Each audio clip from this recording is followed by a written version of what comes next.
redeemed. Then if you check, I think in Revelation chapter 21, 22, the Bible makes us to know that there is going to be a new heaven and a new earth. So the earth is also groaning, waiting for our manifestation. If you check Matthew 27, verse 51, I want us to read there, Matthew 27, 51. The Bible said, "And behold, the veil of the temple was rent in twain, from the top to the bottom, and the earth did quake, and the rock rent." Do you see the effects of the death of Christ on the material universe? The Bible make it clear here that the rock rent, the earthquake. So his death is you can't compare the death of Christ as that of Matthias.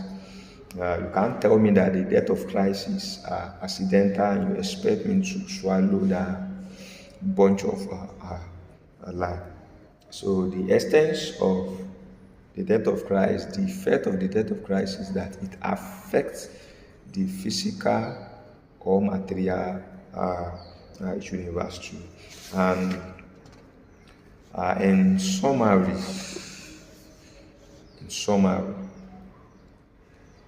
without the death of Christ, how are we going to be reconcilable to God? The death of Christ on the cross of Calvary, the enmity that exists between God and man was removed, it was resolved. And Christ became our propitiation. He atoned for our sin. So the question of sin or the problem of sin is dealt with.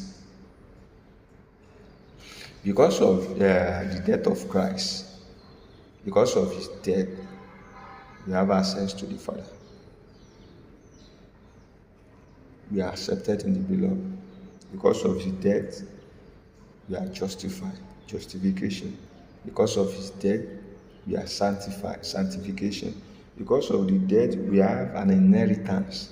Because of his death, the fear of death is removed in our life, in our hearts. As a believer, then what about the effects of Christ's death on Satan? John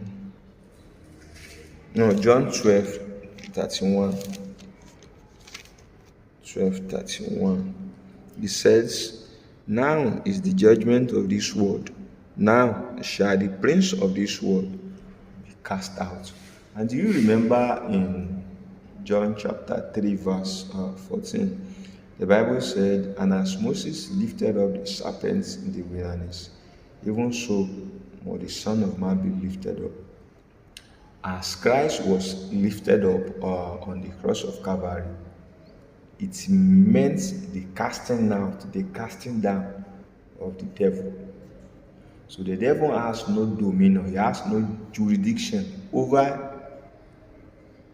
our life, over we that have put our faith in the finished work of Christ. So the devil has no dominion over our life anymore. He has no jurisdiction. He has been cast out. He has been stripped of his power. In fact, it is now as good as nothing to us now. So the effect of the death of Christ on the devil is that he has been stripped of his power. He's powerless to the children of God. As far as God is concerned, the devil is powerless. He has no more dominion over us because Christ has been lifted up. Not only that, do you remember he said, I think in verse 32 of John 12, he said, and if I be lifted up from the earth, I will draw all men to me. So he was lifted up, the devil was cast down. was rendered powerless, was rendered useless.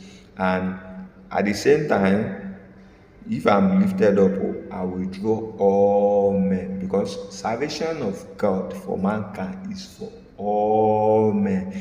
It is now our decision, our choice, that will now determine if we are ready to accept, to tap into the salvation God has provided for all man. So I said, the lifting up of Christ on the cross of Calvary meant the casting down of what? Of the devil. Satan has been cast down. He has no power, he has no dominion over we, the children of God anymore. Thank you for your time.